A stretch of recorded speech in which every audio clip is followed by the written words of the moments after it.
Hi there. Good morning, everyone, or good afternoon if you're logging in from somewhere on the east side of the United States or beyond. We're going to be getting started in 4 or 5 minutes, but I like to get on a little bit early in case to get it so everyone can get acclimated. Make sure you're familiar with the software, that you can see my screen and you can hear me okay.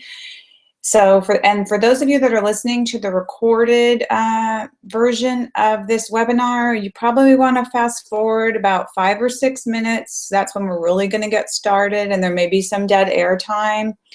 So just so you know that if you're listening to the recorded version. So for those of you that are here already, hello, how are you? Message me and let me know if you can hear me and see my screen okay. That would be super helpful. Awesome. We've got so many people signed up today, and I'm really excited about that. So do let me know if you can hear me and see my screen. I know there's usually a delay. Awesome. Hi, Jim. Can you just let me know if you can see my screen okay? It should say, can you hear me? And, oh, great. Okay. That's always my major anxiety. The other thing I want to let you know, and of course, you can see that hopefully in the sticky message at the top.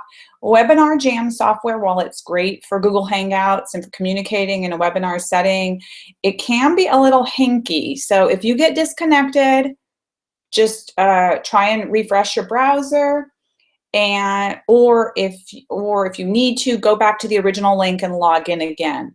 If you just can't get back on, it's a Google Hangout Webinar Jam thing. It's still recording me, and you'll still get a replay at the end. So if I am so engaging that you want to listen to the rest, then do come back and try and refresh.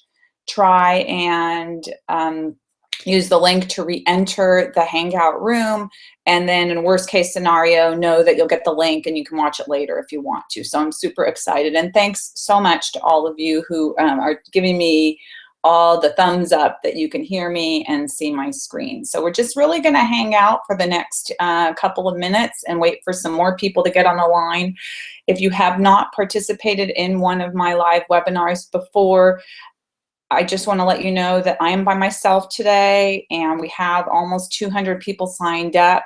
So sometimes I have to pause and read the comments and order, and then I'll get back to the webinar. I try my best to keep the questions to the end unless they're right on point, just because, you know, of the back and forth. And I don't, so if I seem a little kind of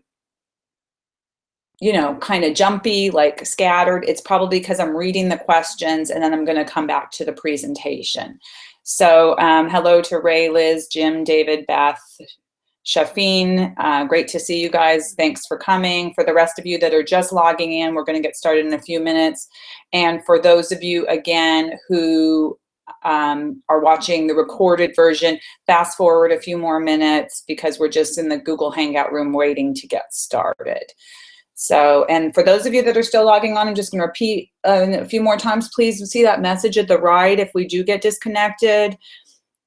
I'm sorry about that. It is a Google Hangout thing and a Webinar Jam thing. And so just try and use your link or refresh your browser, and you should be able to get back in. We've had some glitches in the past.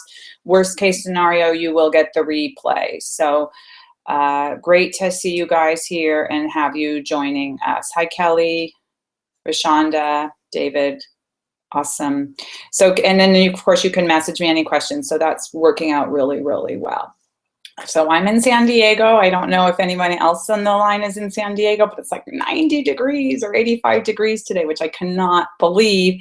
Whereas I saw in Massachusetts, it was like 20 or something like that. So quite a disparity. I don't know if that's an El Nino thing, but I'm not sure that I like it being so warm at this time of year. I kind of like a faux winter where it's like in the 60s or the 50s at least, so it can put on something a little warmer.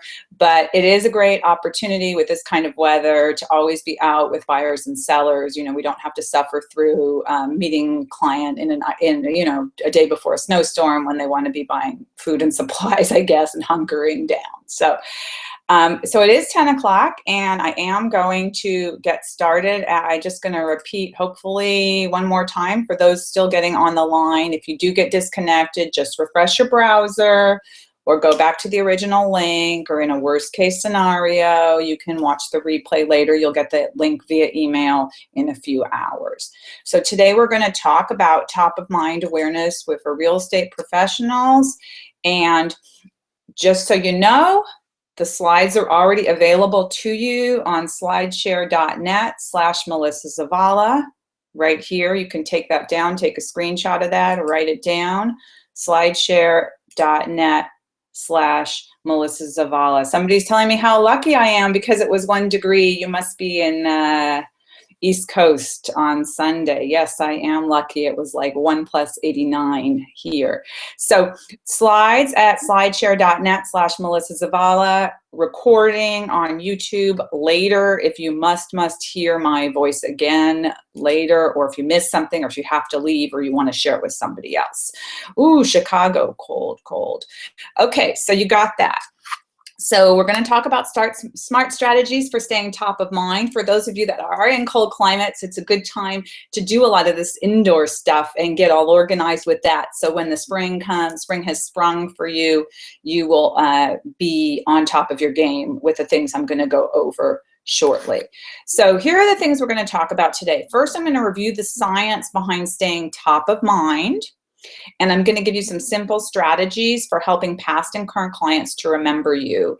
I'm going to talk about some tactics for creating a continuous communication plan, and provide an overview of productive and efficient communication techniques, and talk about some of the practices that my team uses for staying top of mind, and some of the apps and tools that we use. And of course, I'm available to answer questions. If you write your questions in, remember I'm moderating by myself. We do have over 200 people around 200 people signed up. So if I sound scattered, I'll try my best to get back to your question, and you can also email me directly. So here's who I am.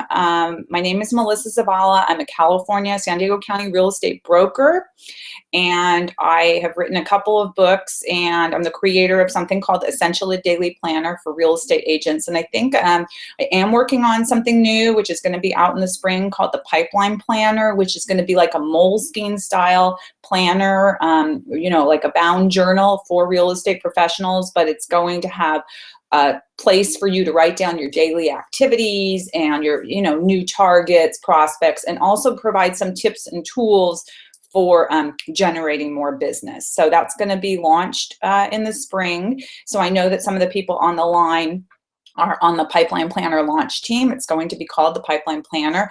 If that's something that intrigues you and you just can't get enough of me, of course, my family wants me out, right? Get away, mom. Then message me through Facebook, and we'll see if we can get you on that launch team. That's a private Facebook group where we're getting some input and some feedback from agents on some of the final aspects of that product. So really excited about that. I write a weekly article on melissazavala.com with tips and tools and apps and cool stuff for real estate agents. And you can read my articles on The Real Daily. And I was formerly a contributor to the Trulia.com Pro blog, and you can get my products on Amazon. And I am going to be doing a webinar. If anyone's a member of CRS, going to be doing a webinar for CRS the first week in March on lead generation. So I look forward to having any of you. It's available for non-members as well, but if you're a CRS member, I believe you get it for free. So I look forward to seeing you at that webinar. Okay, so before we jump in, let's really have a look at the science and the data of why you need to stay top of mind with home buyers, home sellers, past clients, people that you know, and people that you don't know yet that you want to know. So Seth Godin, that famous marketing guru, he said that a Mercedes-Benz executive made the following statement: if the only time I show you a Mercedes ad is just before you're about to buy a fancy car, I've lost. And then Godin said, advertising to build a brand and recognition is a very long-term proposition. So this Mercedes executive was really saying, if I just put out a Mercedes ad in a magazine like once a year, I'm only going to capture that one person or those two people or those very few people that are just, oh, I'm going to go buy a car next week. What should I buy? Oh, this one looks pretty. But that if you want to build your brand, and that's for you, that's your real estate brand, right? It's a very long-term proposition. So that's what we're really going to be talking about today, is how to make this long-term, this very long-term proposition much smoother and easier on us, because we all know that selling real estate, people have this perception that it's easy, that all we do is drive around in fancy cars like a Mercedes and look at houses. But you know, you all know that's only maybe 5% of all the things that we need to juggle and do in order to be very, very successful real estate professionals. So this webinar, we're going to dedicate ourselves to how to manage that very long-term proposition. So with respect to the science, here's something really interesting. Only 2% of sales occur at the first meeting. So for example, if you've got an internet lead that comes from Zillow or someplace else, there's only a 2% chance that you're going to be able to make a sale the very first time you meet someone. Of those 100% of people that are looking online, 15% are in the getting ready stage and 83% are not interested now. And of course, today we're dedicating ourselves to focusing on the getting readies and the not interested nows and how to stay top of mind with those groups you know, as we move forward in order to facilitate a long-term career in real estate.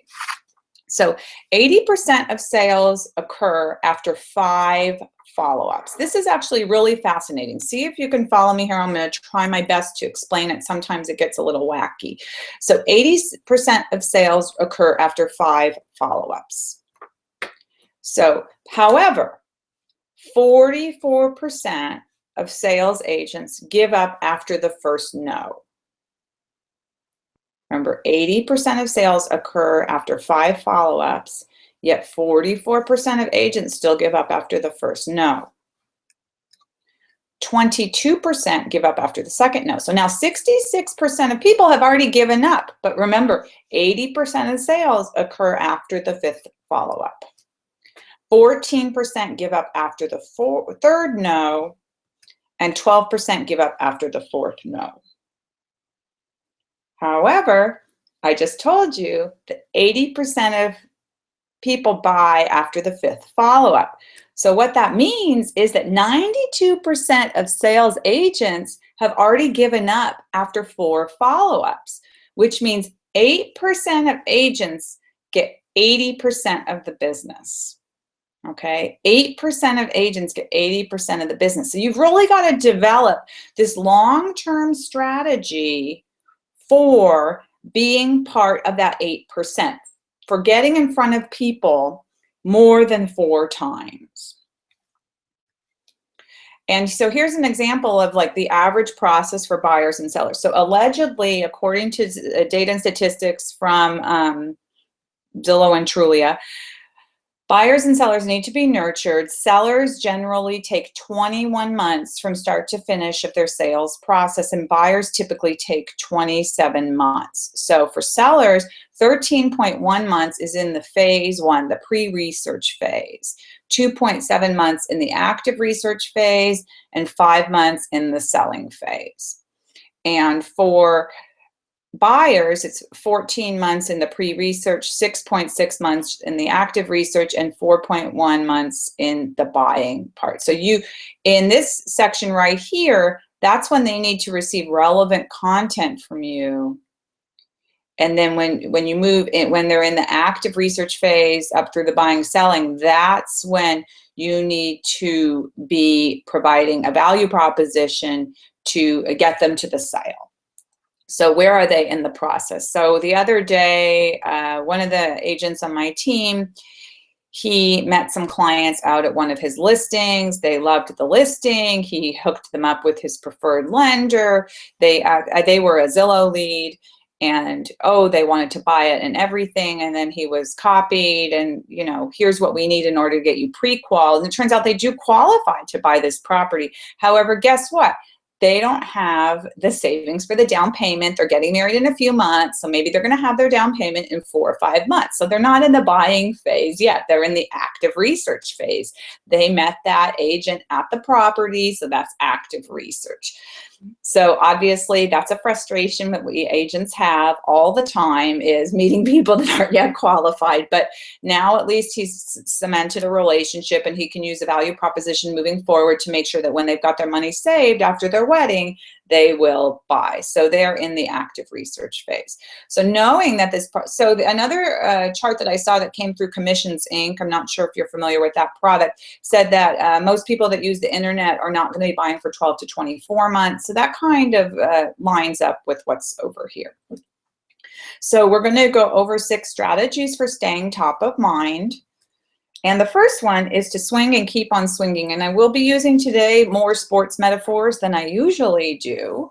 But obviously repetition builds top of mind awareness. So Reggie Jackson, since I've got a picture of a baseball player here, Reggie Jackson said, a baseball swing is a finely tuned instrument. It is repetition and more repetition, and then a little more after that. So I'm not a baseball player, but you know, I believe what he's saying is, if you fine tune your craft, you're repeating, and then you get more fine-tuned at it.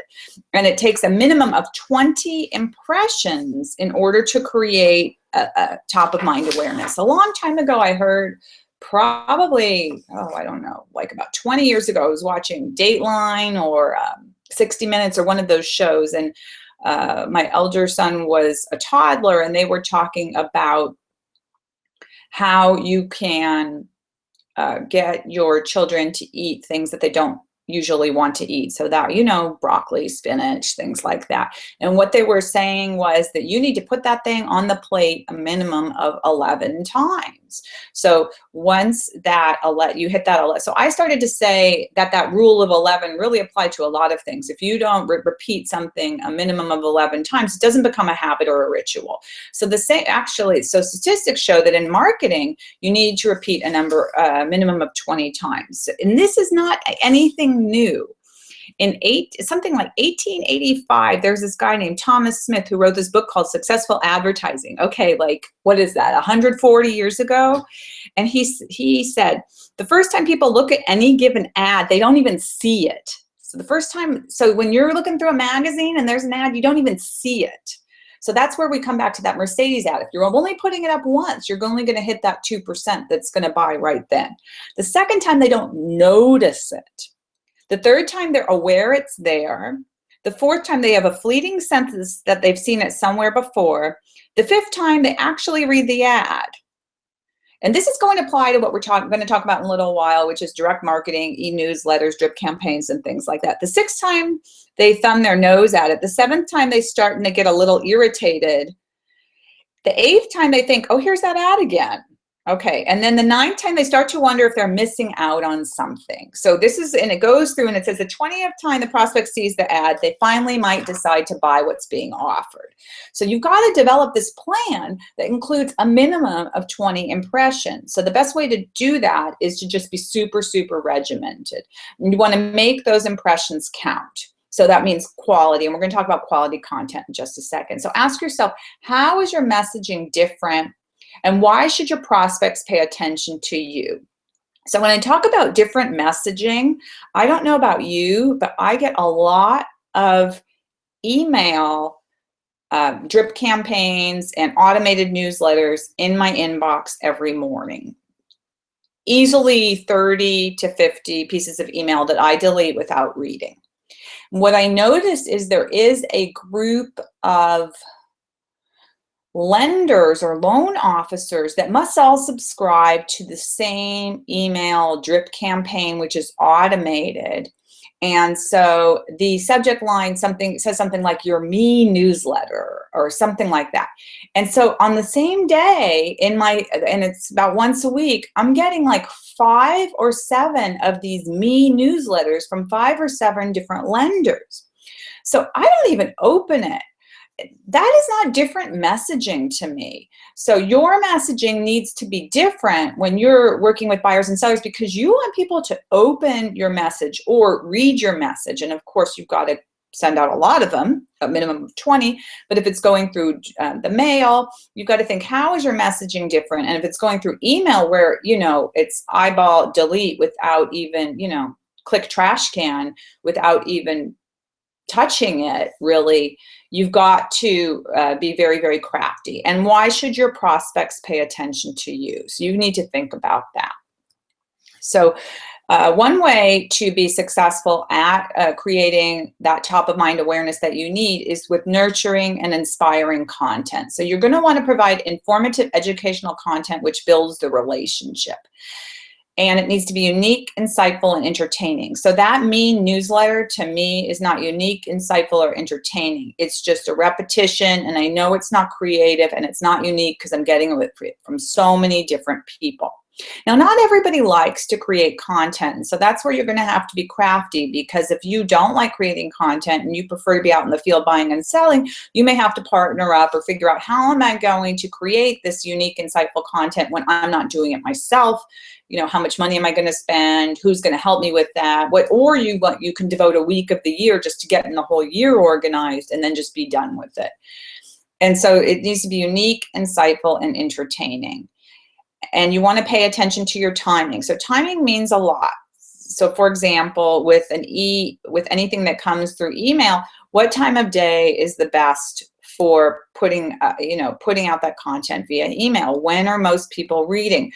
I went to a Social Fresh conference a few years ago where I learned something very interesting. And what I learned was that there are certain days of the week when more people are reading emails, but Tuesday, particularly in the morning.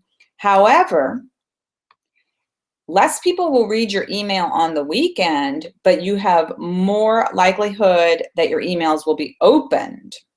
So because less people are going to click on them on the weekend because, they're out and about. Maybe they're not focused on business. But the people that read it on the weekend are going to engage with it more. They have more time to spend. So I kind of tried to test that, and I did find that to be true. So there may be certain things you want to send during the week and certain things you want to send during the weekend, or you can start testing that. But think very carefully about your timing. For example, I don't like to send on a Monday because I know that people are coming off the long weekend. They may not, they've got more emails in their inbox than they might later in the week. So pay attention to that. And then be really, really consistent. So when I'm talking about email or anything, you want to be really consistent and predictable. It's almost like my dogs like to eat at the same time of day every single day, where the point is they know and they expect it, and they come and they knock on my leg or something like that when it's time to eat, because they know that. But there's something else that happens with being consistent. The people that are actually reading your messaging, they're going to approach you. And I've told this story before. I don't know if any of you participate in other webinars, but I have people come up to me sometimes on Tuesdays. I go to a Tuesday marketing meeting. I send out my email like 4 a.m.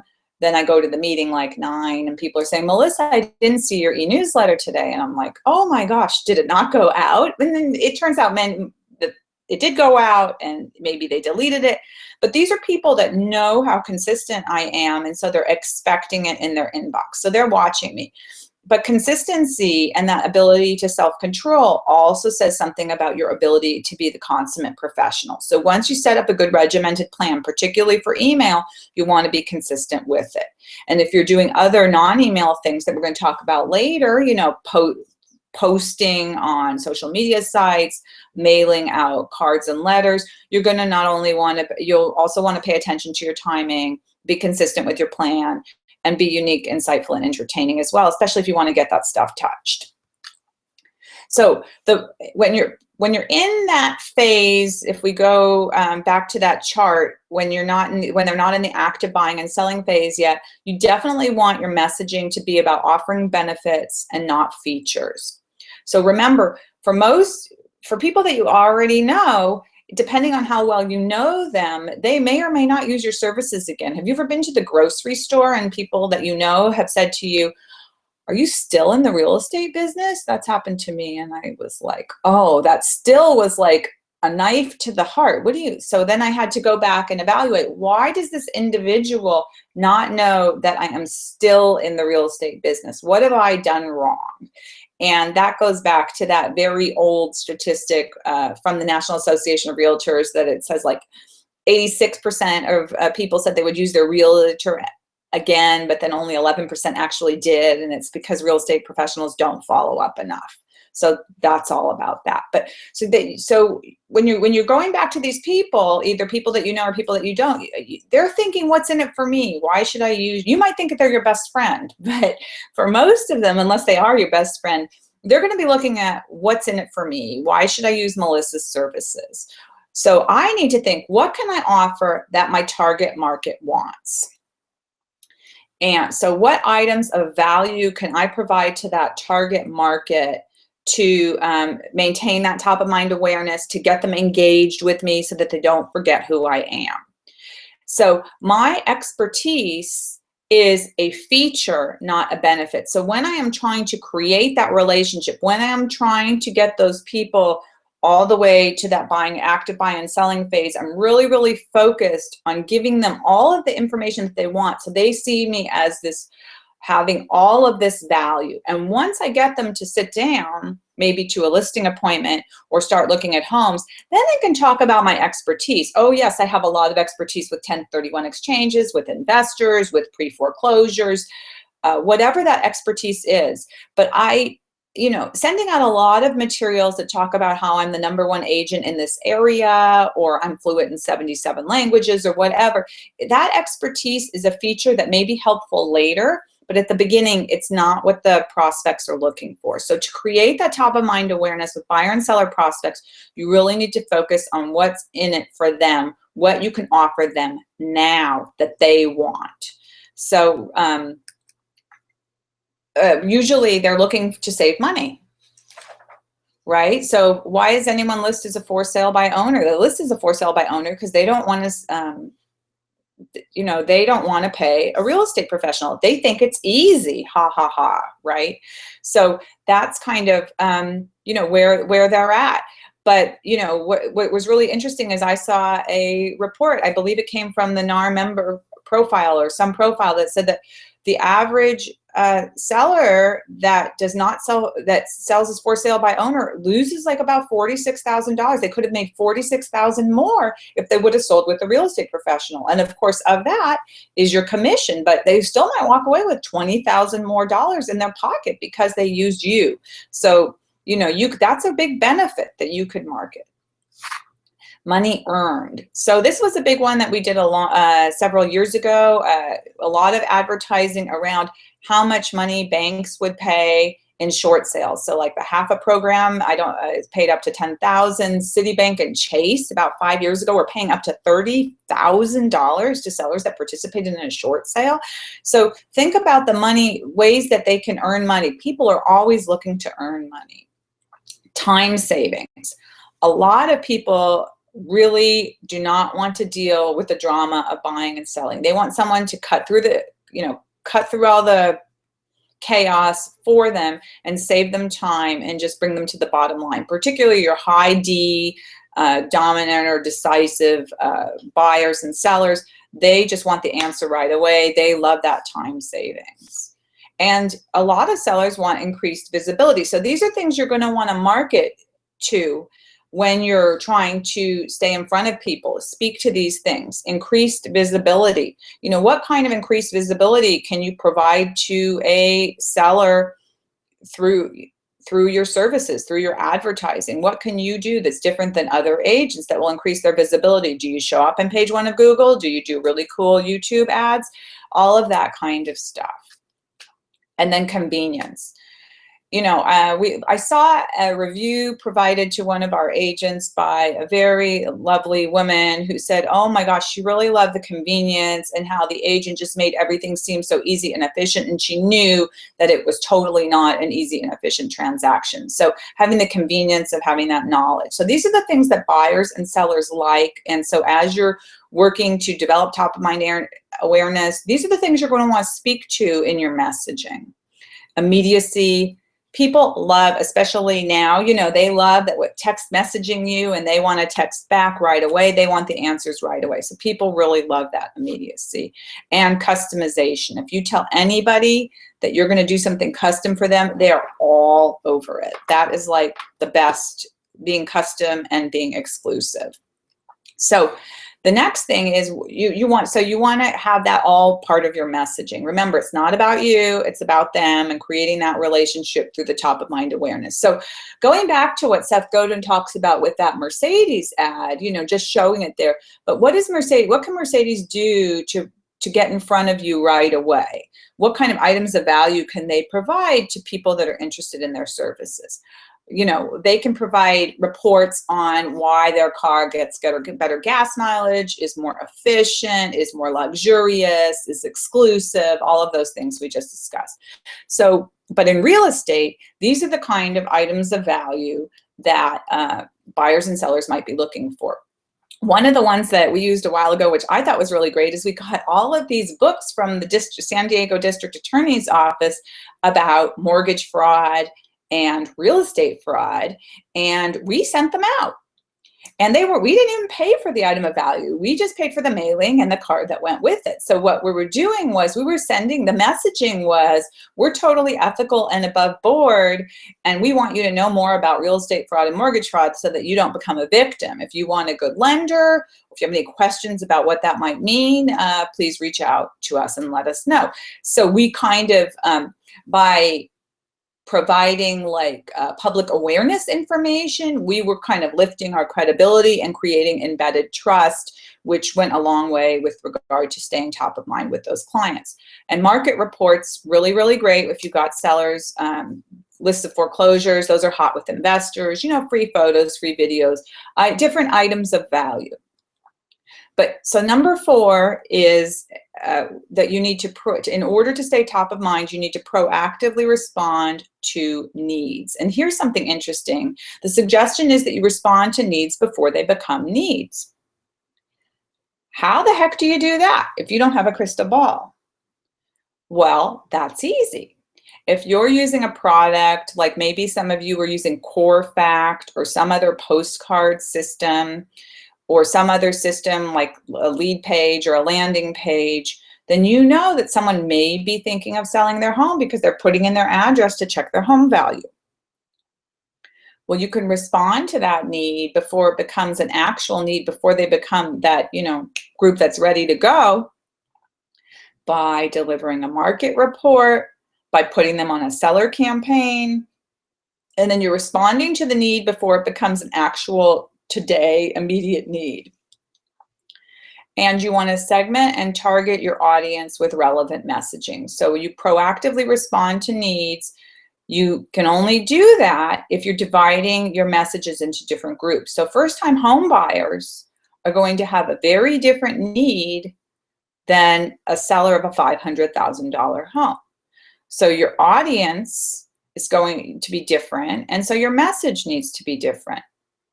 So when it comes to relevant messaging for a $500,000 prospective seller, they're going to want to know about, home values in their area, and you're going to want to stay in front of that. A first-time home buyer probably wants to learn about the process. They want to know how much they qualify for. They want to know the differences between renting and buying. They want to know about HOAs. They want to know about interest rates, special programs, sometimes programs that involve, zero money down, different things like that. So you've got to segment and target your audience with relevant messaging, and you want to create different messages for different target markets. So one of my favorite target markets is non-owner occupied homes, and particularly those that have been owned for more than 20 years. And I like that because they can participate in a like-kind exchange or a 1031 exchange, and many of those sellers need to, because depreciation, they cannot take depreciation for much longer for in their tax basis. And so they need to sell their home to maximize their what's going on their tax return. And so you can get a sale and a purchase because, of course, if you've done 1031 exchanges before, the purchase needs to happen within 6 months. So you can go to your local title officer or your title sales representative, anyone that sells title insurance. And in most parts of the United States, they can help you segment data and target markets. So you can say, I want all the non-owner occupied sellers, I'm sorry, non-owner occupied homes in Carlsbad, California, or West Palm Beach, or whatever, and that have lived in there, that have owned the home more than 20 years. Or you can even drill down other data. I want all the sellers in a certain area with loan amounts less than X. So your title sales representative can then give you an Excel spreadsheet with a bunch of data, which can help you then prepare your messaging. And of course, a lot of that's going to be mail messaging, right? Because you don't have phone numbers or emails yet. But with using the title company, you can really segment your messages for different target markets. You can figure out what those target markets are and then get some lists to get going on some of that stuff. And what you're going to want to do is create an emotional response. So those of you that are coming and telling me the sound died, refresh your browser. I guess you probably can't hear me if the sound died, but refresh your browser and you should be able to hear me again. So always elicit an emotional response. Okay, where do you get the information of non-owner occupied homes? Okay, you can ask, well, you can buy data, but in general, title insurance companies will provide that data to you for free. They will give you that. So if you have a title insurance representative in your area or title company, you can ask him or her to sit down with you and you can tell them specifically what you want, and they can tell you the kind of data that they can provide. And they've got tons of data available to them, most of it at no cost. Okay, going back, the next thing you definitely want to do to maintain top of mind awareness and create a meaningful and valuable connection is elicit an emotional response. So in order to do that, you want to connect on an emotional level and ensure that your messaging imparts a human element. So my example that I used before of this Me magazine is it's not imparting a human element to me, which is why I'm not opening it. So I need something that's going to impart a human element to me. And initially in email, that's got to come through in that subject line or I am not going to open the message. So keep that in mind. So there are things like Copyblogger has something, and CoSchedule.com has something called a headline analyzer. Copyblogger has like 74 tips for writing good headlines. But you want to make sure that you do something that imparts a human element or gets, some sort of open rate. And of course, if you're doing direct mail, your photography, your envelope, what the person sees when they pull something out of the mailbox, that's huge for imparting a human element and making that connection. So people trust people, not websites or postcards. So you've got to make yourself trustworthy by the information you impart. And you can use personal stories and photos when applicable. So now's a good time to maybe talk about what you want to say and not say on Facebook. I've been watching Stephen Colbert's show a bit this season, and he says that he loves Donald Trump, and he loves Donald Trump because Donald Trump provides him with good content for his show. But, whether he loves him politically, I get the impression not so much. But what you say, especially on public forums, can make or break you. So, you need to make a conscious decision about your business and whether you will be talking about religion and whether you will be talking about politics and what you will be saying to elicit an emotional response. So I found that I try and kind of walk a tightrope because I don't want to alienate anyone. And something I've struggled with on a personal level is kind of silly, but I'm just going to share it with you, is that one of the forms of exercise that I practice is yoga. I've been doing this hot yoga thing in this really hot room. It's like over 100 degrees for over 15 years, and it's kept me really healthy and flexible, things like that. But a gentleman that works in my office who is a little bit older than I am, many years ago, he said to me, Melissa, when I hear that you do yoga, I think that you must eat like a vegan, gluten-free diet. I think you must vote a certain way. You must chant. And, I don't necessarily do any of those things, but because he's got this preconceived notion about what yoga is, he's thought about me in a certain way. And when you're on these public forums and you're trying to create top of mind awareness through social media, you know, you don't have the opportunity. Like with that gentleman in my office, he knows me, so he knows that's not true. But for someone that doesn't really know you yet, that may immediately be a turnoff. So for me, that's always been a struggle. Should I talk about it or not? You know, so I actually don't talk about it that much, but I do share information about my kids, you know, what they're up to, because then people know that I'm human. I have 2 kids. If we go on a vacation, I may share a little bit of information about that.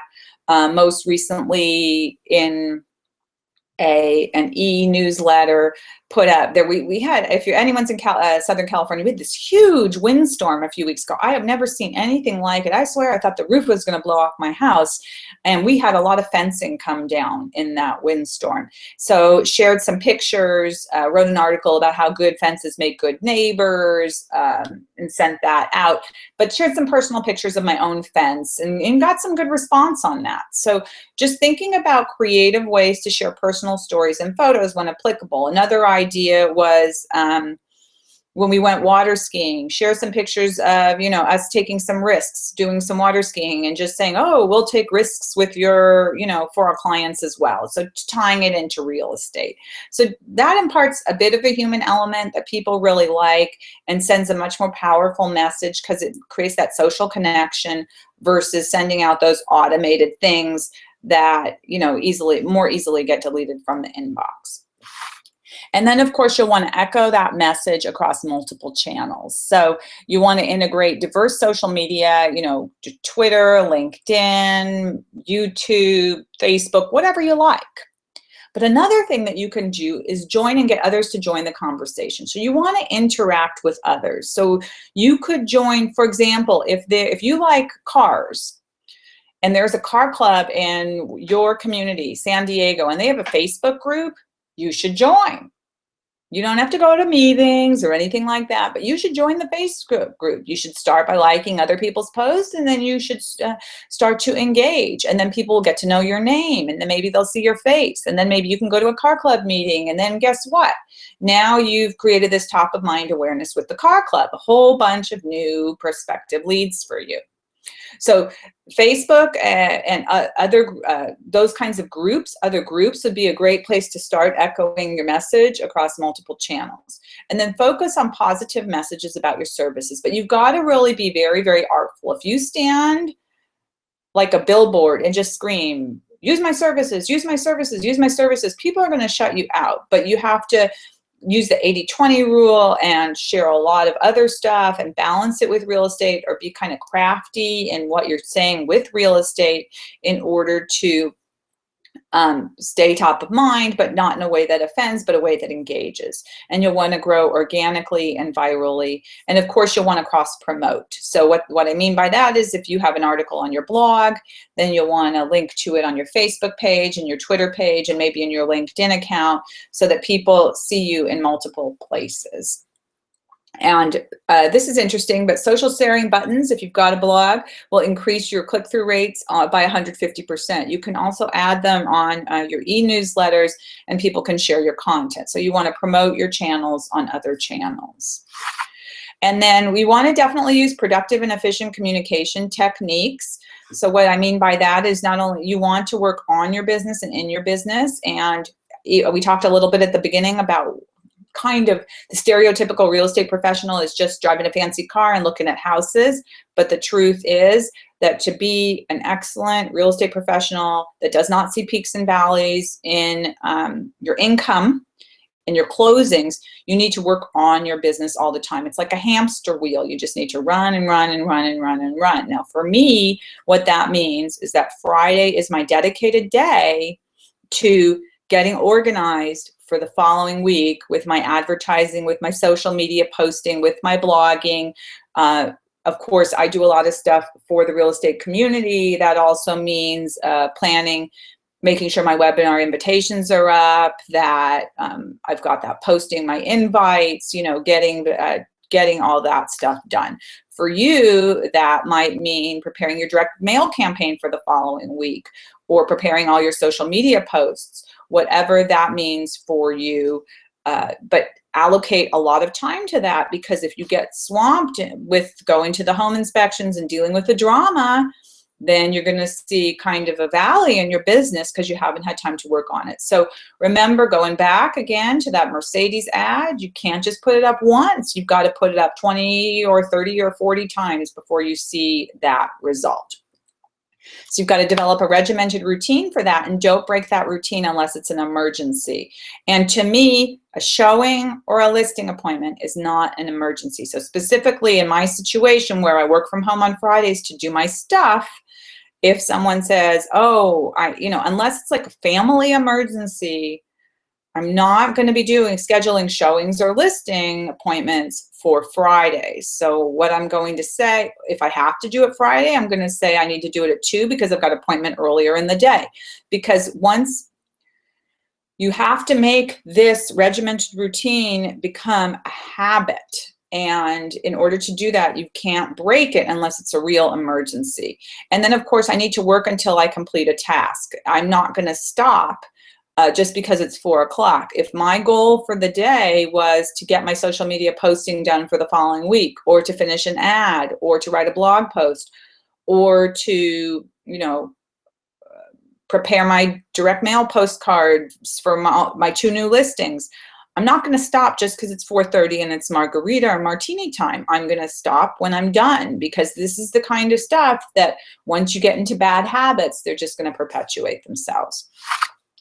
And for me, and I know that this has been a focal point of today's talk, is using creative drip or e-newsletter campaigns. That has been, to me, what has made my career. It's been very easy. It's practically free. And it is so cheap. You can send thousands of emails with 1 click. So I prefer MailChimp, but there's Constant Contact, there's Infusionsoft, there's My Emma. There are many, many companies that have stuff that you can send. And again, there's stuff that's automated, or you should create, and I like to create it myself because that's what makes me unique. When people come up to me and they say, oh, I read your articles all the time. It's the only newsletter I open. And that's because it's got that unique and creative content. It's got the picture of my fence that fell down. So now when I see someone at a bar and they read my newsletter and never met them before, oh, you're Melissa, right? Oh yeah, I saw that funny one about your fence going down, or how you went water skiing with crocodiles, or whatever, but that's kind of, that's something that they remember. And you'll want to add social sharing and social connection links. And then you want to send relevant info for your target market. And we already talked about sending it at regular intervals. So for people I already know, past clients and referral database, I recommend twice a month. For people I don't know, so my internet leads that I haven't made a meaningful connection yet, what I do is I do those once a week. And so that kind of leads into a question that just came up, is where do you get content for my drip campaigns? So I create a lot of it myself, but where do I get the ideas from? I get a lot of ideas from RIS Media. I get, you can sign up to get their emails for free. I see stuff in Inman. KeepingCurrentMatters.com has good articles with lots of actually, they're very good. I believe it's $19 a month, and then you can even have your picture on the side, and you have access to all their books that you can send, like guides and PDFs and ebooks that you can share with buyers and sellers. So there's a lot of stuff on Keeping Current Matters that is very relevant and meaningful, and will help you maintain top of mind awareness with clients. And I think it's fairly affordable. And then there's something called, if you're in California, there's Client Direct, which comes from the California Association of Realtors, and they've got some newsletter information there and some different newsletters you can create there. The one thing I wanted to mention about MailChimp, if you want to just try this and mess around with it, MailChimp is free for up to 2,000 people on your list, up to 12,000 emails that you send per month. So if you're not sure that you're an e-campaign person and you just want to try it out, you might want to try MailChimp. And I'm sure other ones have free products also. And you get most of the features that you'll probably want to use if you're just sending out campaigns. The one feature you don't get is something called an autoresponder. So if someone signs up for your list, that one you could pre-program a bazillion messages to them if you wanted to go that route. You don't get that on the free account. But if you're interested in a paid account, it's maybe $30, $40, $50, depending on how big your list is. But most of the agents in my office just use the free one. And they are able to get the relevant data that I'm going to talk about in just a second and see who's opening and engage those people. And that's almost what we're going to be talking about in just a minute. So you want to get your top of mind work done fast. And so an easy way to do that is by using social media management platforms such as Hootsuite or Buffer. Even there's a new one called Meet Edgar that's kind of cool. It even suggests content. Or you want to hire a virtual assistant. So we do have a virtual assistant at my office, and she's in the Philippines. And so we provide her with a list of sites where she can get relevant content from that are kind of pre-approved by us. So when she schedules out posts, it's all good stuff. Of course, her being in the Philippines, they're 15 hours ahead. So you know, it's got to be the kind of thing that you don't need to supervise significantly. So it took a little while to get the groove going, but we've been using her to do that for a couple of years. And then you're going to want to track your results. And that's what I was just alluding to. Only, if you can believe this, only 45% of marketing CEOs actually know their analytics, know their results. And so you want to definitely look at that data. So I've showed this in previous webinars. I think this is probably even the same slide, but this is just an example from a really old drip campaign or email campaign that I sent. I had on my list that I was using at the time, I had 1,358 recipients for this email. And I know it's a little bit blurry, but you'll probably get the idea. So the data says the open rate on this particular message was 38.5%. And 2% of the people clicked, 2.4% of the people clicked.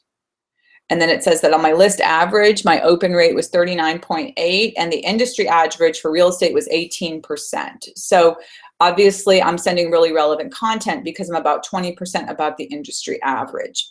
And then it goes down, it drills down more, and it says 521 people opened it, 32 people clicked, 5 bounced, and 4 unsubscribed.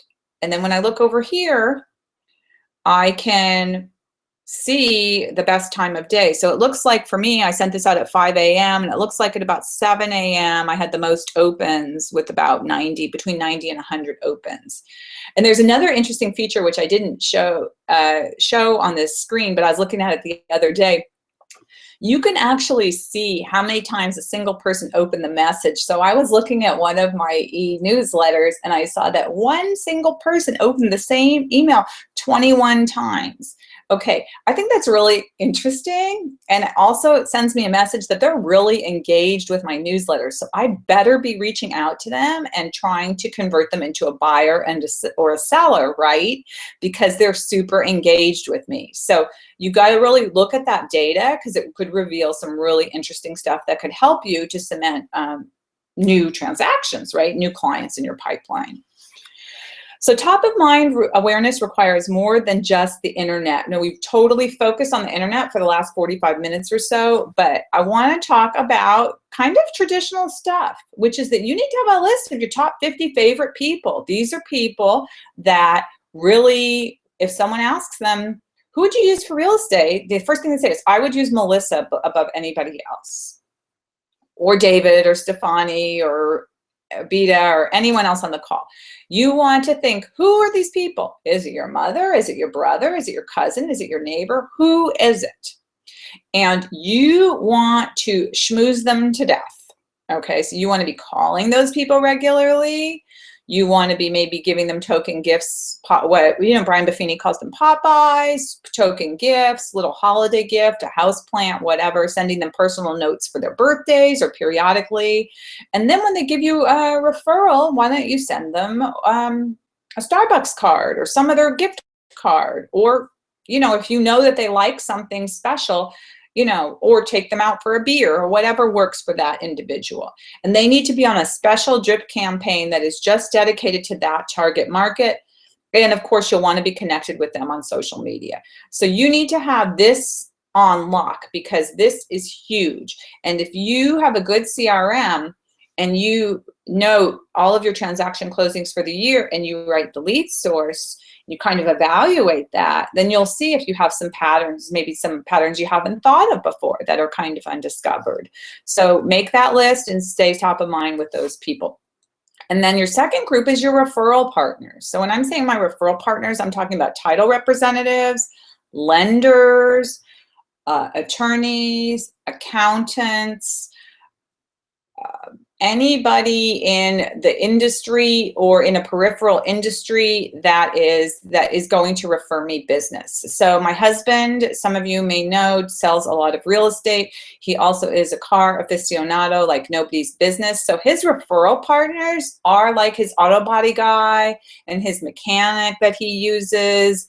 And in addition to, you know, all of the other ones, like the attorneys and the accountants, he's got this whole other faction. Landscapers are his referral partners. He's even got our local trash collection guy as one of his referral partners. So what are you going to do with those guys? You know, depending on your relationship, maybe lunch, coffee or happy hour, phone calls, small token gifts. With the trash guy, it's just a Starbucks card most of the time, personal notes, and drip campaigns and social media if that's possible for you. So really creating that top of mind awareness with your referral partners by meeting with them regularly, by seeing them socially.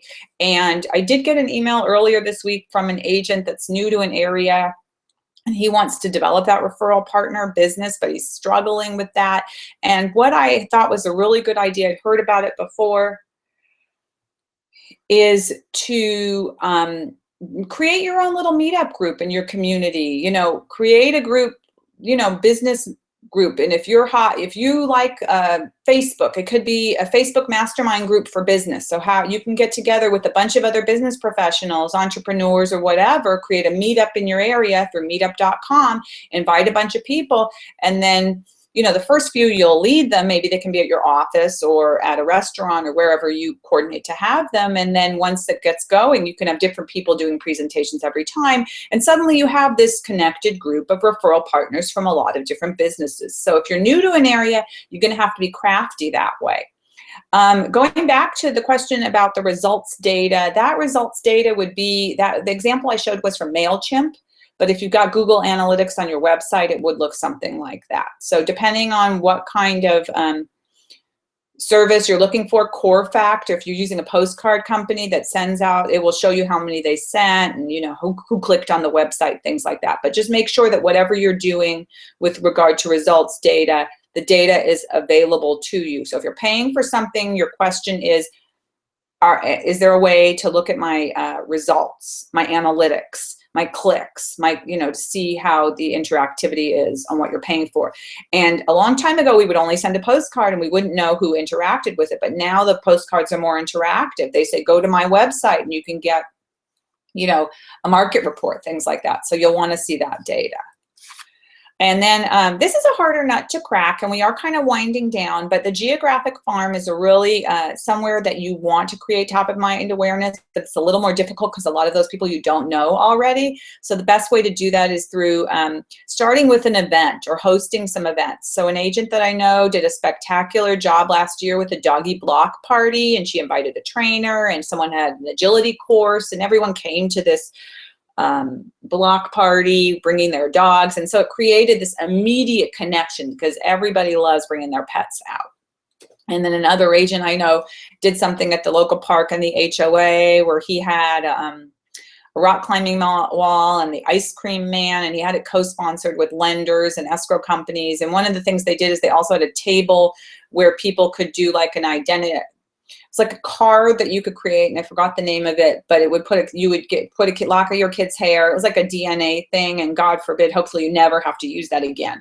But it was something that the parents could create. They'd walk away with something valuable that they could put away and hopefully never need, but God forbid if something were to happen, they would have this kind of their kids' fingerprints and all that kind of stuff. So kind of that was a good thing for the geographic farm. Community collections, so garage sales, can collections, drives, community pages, so like what is it called, like next door kind of pages, so on Facebook, or you can make a community group, or see if your community that you want to farm already has a Facebook page, and get real involved in that and start providing relevant information to that group.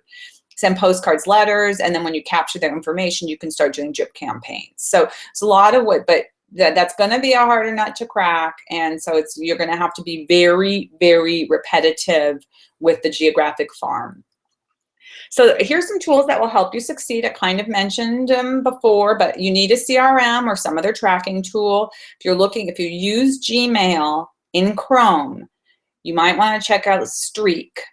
It is free up to, I believe, like 50 people in a group or something like that. But it's really cool, and it's free, and it's a way to manage your sales pipeline. For CRMs, if you're looking to work on maintaining top of mind awareness of people you know, I love Contactually. It works with your Facebook. It's very easy to use. It reminds you who you need to talk to, and it gives you a letter grade.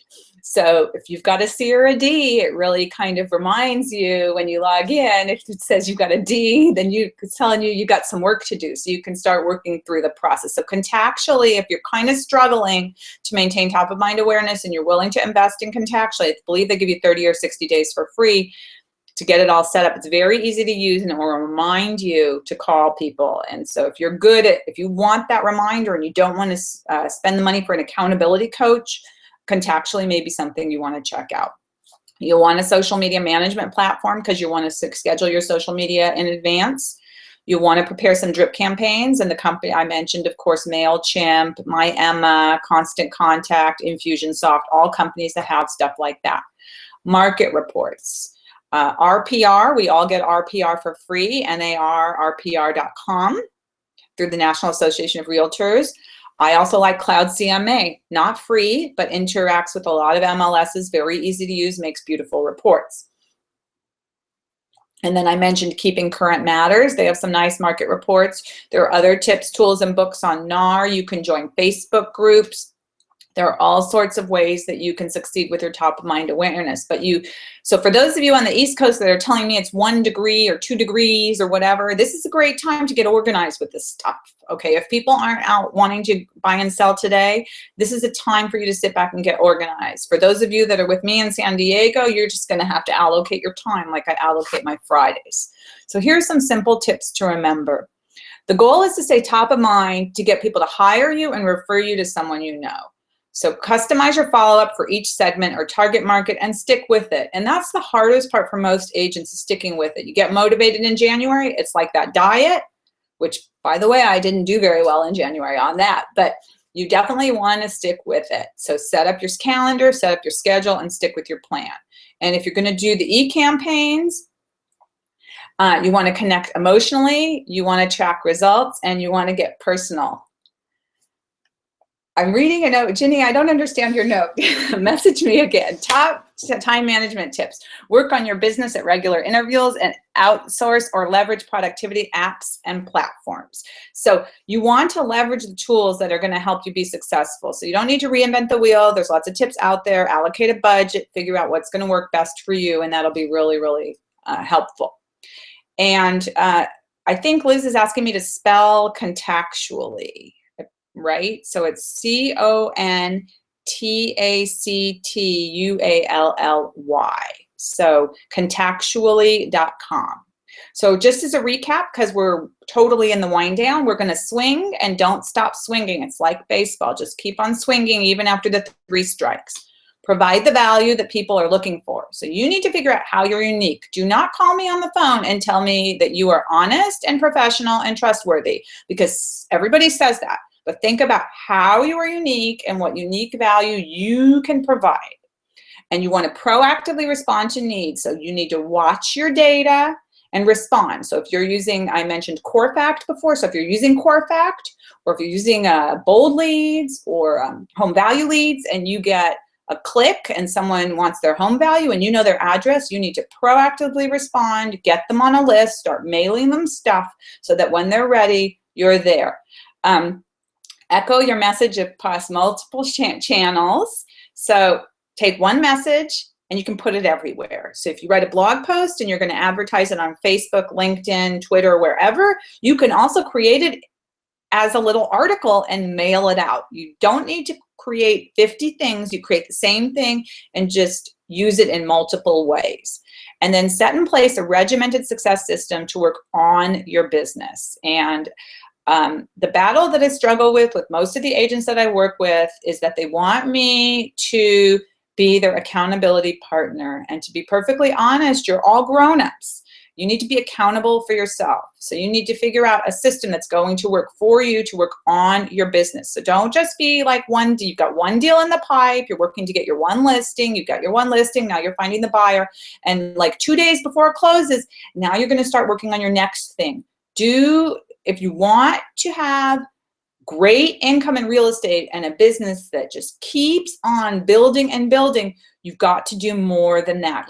And it also, the benefit is you become so much less emotionally attached in that way. So you've got so much volume, you don't have time to sweat the small stuff. So set in place a regimented success system for working on your business. And remember, it's all about good systems. And my friends that know me, that are telling me that we've got to get closing up here, are also telling me that these systems will keep the blood flowing in the East Coast where it's freezing cold. So you've got some stuff to do now if you're on the East Coast, and West Coasters, you have no excuse. Remember, John Wooden, so this is my final sports metaphor here, or my final sports analogy is John Wooden, I think he's deceased, basketball coach for UCLA, said, all of life is peaks and valleys. Don't let the peaks get too high or the valleys get too low. And sadly, in real estate, we often get to a point where the valleys are very low and we're waiting for our next check. And I don't want that to happen to you in 2016. So you need to develop a top-of-mind awareness strategy that will avoid getting you into that situation where the valleys are very low. So I'm just going to wrap up now. We're already after 11. As just a reminder, you can get the slides from slideshare.net/Melissa Zavala. You'll get the link to the replay in a few hours if you need it or want it. Or if you don't want it, just delete. And that'll be the video on YouTube. And if you have any questions, email me at info@melissazavala.com. or melissa@melissazavala.com. And again, for those of you that are Pipeline Planner group members, or if you want to be a member of the Pipeline Planner group, I'll just talk about that. We're doing an updated planner for my Essential Daily Planner for Real Estate Agents that's being launched in the spring. And we've got a little private Facebook group where I'm getting input from agents that really want to provide input on what's working for them and what's not working for them, so that this planner, which is going to be kind of a leather-bound planner, not a spiral planner, will really help agents to be the best that they can be. So my passion for me is really supporting agents. I've always been a teacher. For those of you that don't know me, I started as a high school teacher and a college professor, and then I did a lot of content creation, educational content creation before I got into real estate and became a broker. And I am I'm always just thrilled to help agents, and I love hearing that they did something that I said and it worked, because that means that my job, I accomplished something. So in a nutshell, thanks again to everyone that logged in. I will sit here for a second and answer a few questions. And for those of you that are done, have a great day and keep warm on the East and stay cool on the West. And I look forward to having you join me again at our next webinar next month. So David's so the planner, so how to join the group. You guys direct message me on Facebook if you want to be a member of the Pipeline Planner launch team. So my Facebook is Melissa Rose Zavala, and just direct message me there and I'll try and get you hooked up with the group. And I think I answered that question about that. Let's see. Thank you to everyone that's saying thank you. I hope you enjoyed it. Again, so contactually, and then the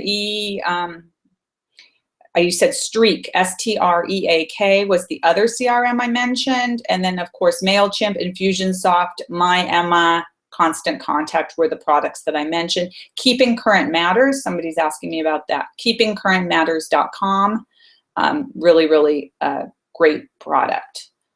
Okay, I think that addresses everything. I'm just going to zip through these again. Thanks again to everyone, and I hope you have a great day. Let me just look here. Okay, I'm going to shut down now. So thanks again for those of you still on the line, and message me privately or email me if you have any questions. Have a great one. Bye-bye.